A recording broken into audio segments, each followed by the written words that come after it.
నమస్తే, welcome to Leo. మనతో ఉన్నారు పొలిటికల్ అనలిస్ట్ అడుసుమల్లి శ్రీనివాస్ గారు. సార్ నమస్తే. నమస్కారం స్వామి. సార్, మనం చూసుకుంటే జగన్మోహన్ రెడ్డి గారికి పూర్తిగా అష్టదిగ్బంధనం అయిపోయిందా అని చెప్పేసి అంటే అవుననే సమాధానం వినిపిస్తున్నాయి. గతంలో సామంతరాజుల్లా మెలిగినటువంటి ఒక వైసీపీ అధినేత జగన్మోహన్ రెడ్డి గారు కావచ్చు, అదేవిధంగా ఆయన మాటలు విని తప్పులు చేసినటువంటి వారి యొక్క నేతలు కావచ్చు, పూర్తి స్థాయిలో ఇప్పుడు ఇరుక్కున్నారని చెప్పేసి అంటే అవుననే సమాధానం వినిపిస్తుంది.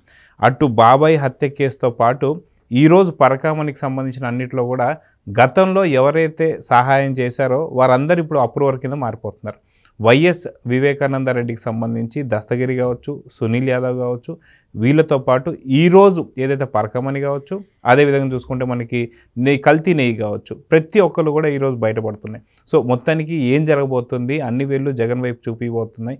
సో జగన్ పరిస్థితి ఏంటి అంటే ఏం చెప్తారు? ఇప్పుడు గతంలో రాజకీయాలు ఎలా ఉండి అంటే అండి, ఒక ఆరోగ్యకరమైన వాతావరణంలో ఉంది. అధికార పక్షం ప్రతిపక్షం విమర్శ చేసుకున్నా, ప్రతి విమర్శ అయినా, అసెంబ్లీలో చర్చలైనా చాలా హుందాగా నడిచేది కార్యక్రమం. అవినీతి విషయంలో అవినీతి ఎప్పుడూ లేదని చెప్పలేం, కానీ ఇంత విచ్చలవిడితనం నగ్నంగా ఉండేది కాదు. ఎవరన్నా కొద్దిగా అంశాలు ఆశపడటం, కమిషన్లు కక్కుర్తి ఉండటం ఉండేది. ప్రభుత్వాలు కూడా కొన్ని పాలసీ డెసిషన్స్ కొంతమందికి అనుకూలంగా తీసుకుని కొంత లబ్ధి పొందడం కూడా జరిగేది ముఖ్యమైన నాయకులు. అది కూడా రేరెస్ట్ ఆఫ్ ది రేర్స్ అని సింపుల్గా తీసుకునేవారు. ఎక్కువగా అంటే అవినీతి ముద్ర పడటానికి ఇష్టపడేవారు కాదు ఎవరు. అంటే ఎవరన్నా అవమానంగా ఫీల్ అయ్యేవారు. వాళ్ళు డబ్బులు తీసుకున్నా కానీ ఎవడన్నా ఈడు అవినీతి పడు అంటే కొంచెం ఫీల్ అయిపోయేవారు. వాళ్ళు కొంత సిగ్గు శరం ఉండేది. అది దాదాపు ఒక 20 ఏళ్ళ నుంచి మాయమైపోయిందండి. అంటే దాదాపు ఈ రకమైన అంతకుముందు లేదా అంటే ఉంది, 2004 ముందు కూడా ఉంది, కానీ స్వల్పం. అది ఎవడన్నా ఏలెత్తి చూపిస్తాలు రాజీనామా చేసి తల ఉంచుకుని పోవటం అది జరిగేది. 2004 తర్వాత అది బహిరంగం అయిపోయింది, బరిదెగింపు వచ్చేసింది. కాలం కూడా మారింది, మనుషులు కూడా, సమాజం కూడా అలాంటి మార్పు వచ్చింది. అంటే ఎవడు తినట్లేదు అనేటువంటి దాన్ని అలవాటు చేయడు రాజశేఖర రెడ్డి గారు. ఎలాగంటే రాబోయే రోజుల్లో తాను కానీ, తన పార్టీ వాళ్ళు కానీ, తన కుమారుడు కానీ వీళ్ళందరూ విపరీతమైన దోపిడీ చేస్తారో, దోపిడీ చేసినప్పుడు జనాలకి ఇది ఎంతగానో విచిత్రంగా కనపడకూడదు, ప్రత్యర్థులు వేలెత్తి చూపకుండా ఉండాలంటే ఏం చేయాలి, దాన్ని జనరలైజ్ చేసేయాలి. అంటే అది అలవాటు చేసేయాలి జనాలకి. అవునండి ఎవరు తింటలేదు అందరూ తింటున్నారండి, అలా జనరలైజ్ చేసేయాలి. అది వాళ్ళ ఉద్దేశం. అందులో 100% సక్సెస్ అయ్యాడు కాబట్టి జగన్మోహన్ రెడ్డి ముఖ్యమంత్రి అయ్యాడు. అన్ని లక్ష కోట్లు కొట్టేసినా కానీ. లేదంటే 10,000 అంచనా తీసుకుంటే రామారావు గారు క్యాబినెట్లో ఒక ఆయన ఉండేవాడు, రామచంద్ర గారు, ఆయన బర్తరఫ్ చేస్తారు మంత్రివర్గం నుంచి. అసలు అలాంటి ఇన్సిడెంట్లు ఎన్నో. చిన్న ఇన్సిడెంట్ అయితే రాజీనామా చేసేయటం, తలంచుని వెళ్ళిపోవడం ఇలాంటివి జరిగి. అసలు ఇప్పుడు ఎవరిని లెక్క చేస్తున్నారా? జగన్మోహన్ రెడ్డి రాజశేఖర రెడ్డి గారు ఉన్నప్పుడు దాన్ని సెంట్రలైజ్ చేయలేదు. తనకు కావాల్సిన వాళ్ళందరికీ దోసిపెట్టేసాడు. ఆ దోసిపెట్టేటప్పుడు ఆ తిన్నవాళ్ళు కొంచెం బయట మాట్లాడగలిగిన వాళ్ళు, అంటే బయట ప్రపంచంలో ఫోకస్డ్గా ఉండే వాళ్ళందరికీ తినిపించాడు. వాళ్ళు చెప్తారు, నా రాజశేఖర రెడ్డి నమ్ముకుంటే మన బాగా పని జరుగుతుంది, నమ్మినోడు న్యాయం చేస్తాడు. ఈ టైం అతను కూడా అలాగ ఉండేవాడు. వీడు మనకు వస్తాడు రానుకున్నప్పుడు ఇమ్మీడియట్గా ఏం కాల్ చేసేవాడు. దాంతో అతను నమ్మినోళ్ళు చూసుకుంటాడన్న పేరు. ఎంత అవినీతి చేసినా కానీ అతను ప్రియతమ నేత, జననేత అన్నట్టుగా, మహానేత అన్నట్టుగా ఆ మాట్లాడే వాళ్ళందరి ద్వారా అతను ప్రాచుర్యం పొందాడు. కానీ అతని వల్ల నష్టపోయిన వాళ్ళు, అరాచకం పాలైన వాళ్ళు, కుటుంబాలు అనాథలైపోయి రోడ్డున పడిపోయిన వాళ్ళు ఎంతోమంది. ఇది గుప్పుడు మందికి పనిచేసి ఆ పేరు తెచ్చుకున్నాడు అతను. జగన్మోహన్ రెడ్డి ఏం చేశాడు, ఇవన్నీ ఎవరిని పడతాళ్ళని ఎందుకు దోసుకునే వాళ్ళని సెంట్రలైజ్ చేశాడు. తను సెంట్రిక్గా ఉండి ఏదైనా సరే తను కనుసన్నల్లో అంతిమ లబ్ధి తనకే పొందాలి.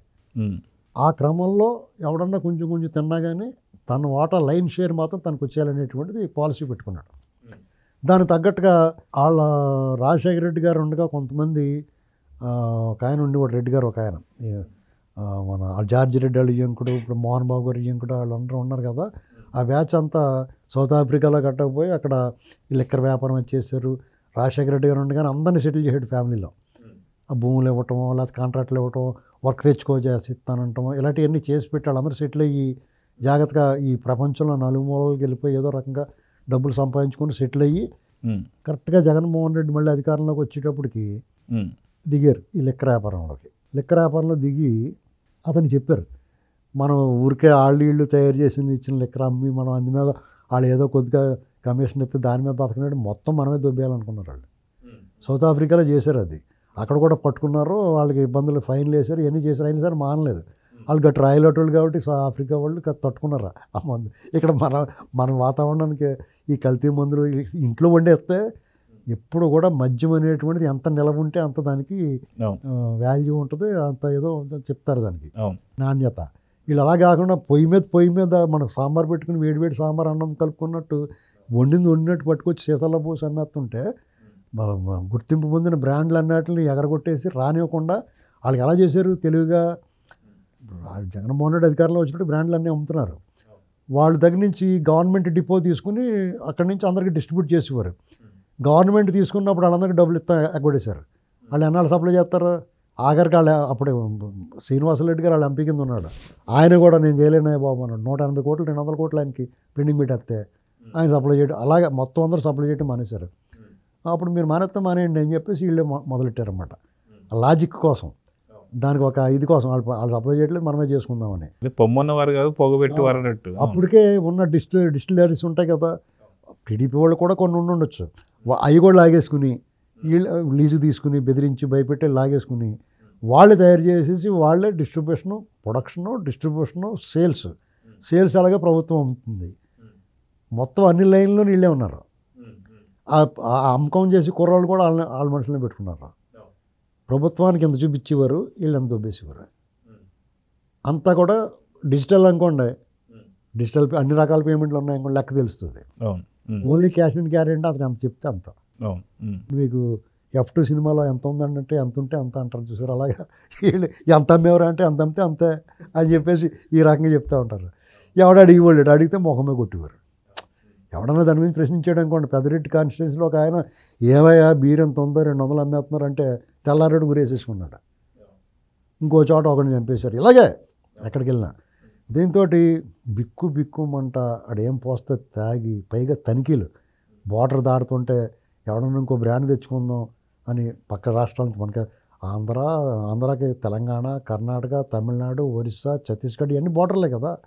అక్కడి నుంచి ఎవడన్నా మందు తెచ్చుకుందాం ఉంటే వాళ్ళ మీద నిఘా పెట్టేసి మొత్తం బట్టలన్నీ తిరిగేసేసుకోరు కార్లు వెళ్తుంటే. అంటే బస్సుల్లో వెళ్ళినా ట్రైన్లో వెళ్ళినా తనిఖీలు చేసేవారు. అంత దారుణంగా వాళ్ళు తయారు చేసిన లెక్కన బలవంతంగా గరాట పెట్టి పోసేస్తారు. మన చిన్నపిల్లలు ఆనందం తాగకపోతే ఏం చేస్తారు, బలవంతంగా గొట్టం పెట్టి పోసేస్తారు. అలా పోసాడు. ఈ మందు అలవాటు దానికి వ్యసనం, దానికి అలవాటు పడిపోయిన వాళ్ళు అది లేకపోతే ఉండలేరు. చూడండి, కరోనా టైంలో మందు దొరకకపోతే స్పిరిట్లు అవి తాగేసేవారు. ఆ వైట్ది ఏదో ఉండేది అది కూడా తాగేసేవారు అంట. శానిటైజర్స్ చాలామంది చచ్చిపోయారు పాపం. ఎంత దారుణానికి ఒడిగట్టి, ఎంత పాపం చేసి సిగ్గు లేకుండా వీళ్ళు చేశారు. అతను సెంట్రలైజ్గా అవినీతి చేసి వీళ్ళందరినీ సామంతరాజుల కింద పెట్టుకున్నాడు. మొట్టమొదట అతను చేసిన పని ఏంటంటే రాష్ట్రాన్ని 3 భాగాల కింద చూశాడు. సీమ మధ్యాంధ్ర, ఉత్తరాంధ్ర 3 ప్రాంతాలకి 3 సామంతరాజులను ప్రకటించాడు. పెద్దిరెడ్డి, విజయసాయిరెడ్డి, సుబ్బారెడ్డి. వీళ్ళు అక్కడ ప్రతినిధులు మాత్రమే. అక్కడ రకరకాల అక్రమాలు, ఇసుక, మద్యం, భూములు, మట్టి, మశానం ఏముంటుంది అన్నీ చేసి ఇక్కడికి పంపించేయాలి అంతే. వాళ్ళేమీ వెనక్కి పెట్టుకోవడానికి లేదు. వాళ్ళకేమో ఉంటే కొద్దిగా ఒక చిన్న ముక్క, ఒక పెద్ద మిఠాయిని పెట్టారనుకోండి, దాని మీద జీడిపప్పు, పలుకు, కిస్మిస్ ఉంటుంది కదా, అది మాత్రం ఒలుచుకుని తినొచ్చు వాళ్ళు. మిగతా అంతా అక్కడ పంపించాలి. విజయసాయిరెడ్డి ఏం చేసాడు, మొత్తం అంతా నీకు ఎలా పంపడు, ఓ బస్తా పక్కన పెట్టరా అంటాడు కదా, అలాగే పక్కన పెట్టించుకున్నాడు. దాంతో అతను పక్క తప్పించి సుబ్బారెడ్డికి మళ్ళీ అక్కడ పంపించాడు. లేకపోతే మిథున్ రెడ్డికి తూర్పుగోదావరి జిల్లాలో ఇసుక గురించి ఆడు పని ఏంటండి, అతనికి వాళ్ళకి అప్పచెప్పడం ఏంటండి, వాళ్ళ ఇష్టమేనా? ఇప్పుడు తింటే అక్కడ ఉన్న వాళ్ళు తినేవాళ్ళు కదా. ఆ జక్కపూడి రామారావు గారు పిల్లలు వాళ్ళు ఎప్పుడో నమ్ముకుని ఉన్నారు, తింటే వాళ్ళు తినేవాళ్ళు కదా. నేను అనేది అది, ఇక్కడి నుంచి వచ్చి నువ్వు పట్టిపోతున్నాఏంటి, వాళ్ళు ఎప్పటి నుంచో నమ్ముకుని ఉన్నారు. తినటం తప్పనప్పుడు అక్కడ ఉన్నవాడిని తినేవాళ్ళు కదా. నువ్వు తిన్నాకపోతే ఎవరిని తినేవ్వకూడదు, నువ్వు కూడా తినకూడదు. ఇది లెక్క. నువ్వు తినటం జరుగుతుంది, తినటాన్ని నువ్వు ఒప్పుకున్నావు, అప్పుడు అక్కడ ఉన్న వాళ్ళు తినేవాళ్ళ. ఇప్పుడు ఎవరికి పెట్టట్లేదండి అని తలిపేస్తాం వేరే లెక్క. అంతేగాని మేమే తింటాం మీకు పెట్టమంటే అలా ఊరుకుంటారు జనం. ఇలాంటి పనులు చేసి ఇప్పుడు అది చేసినాడు అతనికి సంతోషంగా ఉంటుంది. లిక్కర్ వ్యాపారం చేసినా, కల్తీ నెయ్యి చేసినా, పరకామణిలో సొమ్ములు సెటిల్మెంట్లు చేసినా, ఇవి కాకుండా ప్రైవేట్ ఆస్తులు అనేక సెటిల్మెంట్లు. ఇసుక ఎక్కడికి వెళ్ళినా ఇదే. ఇది కాకుండా అప్పులు తెచ్చి అవి కుట్టేయటం. మీకు ఇక్కడ ఎస్ఈజెడ్లో కంపెనీలు తీసుకురావడంలో, పోర్ట్లు అమ్మేయటంలో ఎక్కడికక్కడ కొల్లగొట్టేసి పోలవరం దగ్గర కూడా లూటీ చేసాడు. ఈ సొమ్ము అంతా అతను ఏం చేయడు, ఆ వాళ్ళు బాగుంది అతనికి, మనకే లైన్ షేర్ వస్తుందని. అందుకనే తాడేపల్లి కొంపలో అన్ని కౌంటింగ్ మెషిన్లు పెట్టుకున్నాడు, అంతమందిని డిప్లాయ్ చేసుకున్నాడు ఎంప్లాయీస్ని. వాళ్ళందరూ వాళ్ళు పని ఏంటనుకుంటున్నారు, డబ్బులు లెక్కటి కట్టలు కట్టి. ఇప్పుడు రబ్బర్ బ్యాండ్లు బస్తాలు వెళ్ళి అక్కడికి రబ్బర్ బ్యాండ్లు బస్తాల్లో చూసారు ఎప్పుడన్నా మీరు? కట్టలు కట్టేయటం, వాటికి రబ్బర్ బ్యాండ్ వేసేయటం, వాటిని బాక్సుల్లో సర్దడం, ఏదో ఫ్యాక్టరీ కింద అవన్నీ కంటైనర్లకు ఎక్కించడం, కంటైనర్లతోటేమో ఎక్కడికి పంపించాలో అక్కడ పంపించడం. దరిదాపుల్లోకి ఎవరు రాణించారు? అంత ఎత్తు ఐరన్ మెష్ తోటి కట్టించి గోడలు కట్టడం మీ దేని గురించి అండి? అతనికి ఏం థ్రెట్ ఉంటుంది? అంత ఎత్తు ఎవరు కట్టిస్తారో? అమెరికా ప్రెసిడెంట్ కూడా ఉండదు సార్. అంత పెద్ద స్నైపర్ షాట్స్, షూటర్స్ వల్ల ప్రమాదం ఉన్నప్పుడు మాత్రం అటువంటి ఏర్పాటు చేసుకుంటారు. అంతర్జాతీయంగా థ్రెట్ ఉన్నవాళ్ళు, అంతర్జాతీయ స్థాయిలో నేరస్తులు ఎవరైనా ఉంటే అటువంటి థ్రెట్ ఉంటుంది. ఇతని కోసం ఆ షూటర్స్ని తీసుకొచ్చి చంపించే వాళ్ళు ఎవరు ఉంటారు? పైగా అతను అక్కడికి వెళ్ళినా కానీ తెరలగట్టుపోతాడు, చాలా జాగ్రత్తగా ఉంటాడు. ఇంట్లో కూడా మూలగదిలో దాక్కుని ఉండొచ్చు ఎవరికి దొరకకుండా. ఇదంతా ఏంటంటే ఇక్కడ లోపల జరుగుతున్న కార్యక్రమాలు ఎవరికైనా చాలా తెలియకుండా ఉండడం కోసం పెట్టుకున్న కార్యక్రమం అది. మీకు 2-3 కోట్ల రూపాయలు పప్పులు తినేశారంటే మనం అందరూ ఏమనుకున్నాం, ఆ పప్పులు వంకేటి డబ్బులు దొబ్బిరు అనుకున్నాం, వీటికి కక్కురు తీయటం అనుకున్నాం. కాదండి, నిజంగానే పప్పులు తిన్నారు. ఎవరో ఇప్పుడు ఈ పని చేసే వాళ్ళు స్నాక్స్ అవి పెట్టాలి కదా, చాయ్ బిస్కెట్లు, పప్స్, సమోసాలు పెడతారు కదా, ఆ ఖర్చు అన్నమాట అది. అంటే అతను ఒక వ్యాపారం ఎంచుకున్నాడు, ప్రభుత్వం చేతిలో అధికారాన్ని అడ్డం పెట్టుకుని. ఆ వ్యాపారాల్లో లిక్కర్ తయారీ వ్యాపారం, డిస్ట్రిబ్యూషన్ వ్యాపారం, సేల్స్ వ్యాపారం, అక్కడ సేల్స్ చేసే వాళ్ళు మనుషులు, అది మళ్ళీ తిరిగి డబ్బు కలెక్ట్ చేయడం, ఆ డబ్బులు లెక్కెట్టి దాన్ని సర్దడం, ఇవన్నీ కూడా వ్యాపారం ఇతంది. లబ్ధిదారుడు ఇతను. ఒక వ్యాపారం పెట్టినారు మీరు, మీ షాప్లో ఎంప్లాయ్ ఉంటే డబ్బులు జీతం ఇవ్వాలి కదా మీరు. ఆ జీతం నన్ను ఇమ్మంటే బాగుంటుందా? బాగోదు కదా. కానీ ఇతను ప్రభుత్వం చేత ఇప్పించాడు. ఇది వెరైటీ. వ్యాపారంలో ఇతను కొత్త పుంత, కొత్త పంద కనిపెట్టాడు. ఇది నిజంగా ఎవరికి రాదు కదా ఈ ఐడియా. అందుకని అందరూ కూడా చాలా ఇన్నోవేటివ్గా చేశారు. మీరు చాలా సూపర్ అండి. ఈ రాష్ట్రంలో మిగతా ముఖ్యమంత్రులు అందరూ కూడా నిర్గాంతిపోయారు. మనకు ఛాన్స్ దొరకలేదు, మనం చేయలేకపోయినారా బాబు, అప్పుడు భలే చేసాడరా అనుకుంటున్నారు వాళ్ళు. వాళ్ళు చేయడానికి ధైర్యం ఉండదు ఇప్పుడు, ఎందుకంటే అతను లోపల పోతున్నాడు కాబట్టి. ఇది జరిగింది. రాష్ట్రంలో ఏది జరిగినా అతనే సెంట్రిక్గా. ఇప్పుడు సాధారణంగా ప్రభుత్వాల్లో జరుగుతాయి, ఎవరో మంత్రో ఎమ్మెల్యే లేకపోతే నాయకులో ఎవడో ఒకటి చేసుకుంటాడో, ఆడు సంపాదించుకుని ఆడు దొరికితే దొంగ, లేకపోతే దొరకంది ఉంటాడు. ఇతను అలా కాకుండా ఇన్ని నేరాలు, ఇన్ని దొంగతనాలు, ఇంత డబ్బు కొట్టేయడం, అవినీతి చేసేటప్పుడు సెంట్రిక్గా ఆటోమేటిక్గా అతని దగ్గరికి వెళ్ళిపోతున్నప్పుడు ఎవడైనా నేరం ఎందుకు మీద వేసుకుంటాడో దొరికినప్పుడు, నాదేముందండి బాబు అన్నీ ఆయన చేయమని చెప్పేస్తారు. అప్పుడు వరకు అందుకునే మారుతున్నాడు. దాని గురించి వాళ్ళు ఏడవకూడదు, వీళ్ళు అక్రమంగా చేసి కేసులు పెట్టారు, బలవంతంగా చెప్పిస్తున్నారు అనకూడదు. ఇప్పుడు ఒక నేరం జరిగింది, అందులో నా పాత్ర పరిమితమైనప్పుడు నేను శిక్ష ఎందుకు అనిపిస్తాను? నాకేం తెలుసండి, అంతా ఆయన చేయండి అని చెప్తారు. అదే చెప్తున్నారు వాళ్ళు. సార్ ఇక్కడ నాకు ఇంకొక చిన్న డౌట్ వచ్చింది సార్. వాస్తవానికి అందరూ అనుకునేది, ఏపీలో వాళ్ళు కావచ్చు, తెలుగు ప్రజలు అందరూ కూడా అనుకునేది ఏంటంటే, జగన్మోహన్ రెడ్డి వచ్చిన తర్వాత ఈ మద్యం వ్యాపారం అనేది మొదలైంది, నిజంగా ఏపీకి తీసుకొచ్చింది ఆయన అని చెప్పేసి అనుకుంటున్నారు. కానీ దీంట్లో రాజశేఖర రెడ్డి గారు ముందే ఆఫ్రికన్ కంట్రీస్లో వాళ్ళ బంధువులకి ఇవంతా నేర్పించి పెట్టారంటే ఇది ఎవరికి అర్థం కాని పాయింట్. ఇప్పటిదాకా ఎవరికి తెలియదు. అప్సాన్ రాజేష్ గారు బ్రహ్మాండం చెప్పాడు ఒక చాలా, అందుకు నేను మళ్ళీ చెప్పలేదు. నేను ఈ విషయం ఏం జరిగింది, ఆ చుట్టాలు ఎవరో, అక్కడికి వెళ్ళిన వాళ్ళు ఎవరో, ఏం చేశారు అక్కడ అని చాలా వివరంగా ఉంటాయి. రెఫరెన్స్ చెప్తున్నారు. రాజేష్ గారు చాలాసార్లు ఆత్మాను మాట్లాడితే తలపడి వచ్చేది అందరికని. కానీ ఇది రాజశేఖర రెడ్డి గారు ఉన్నప్పుడే వాళ్ళు సెటిల్ అయ్యారు.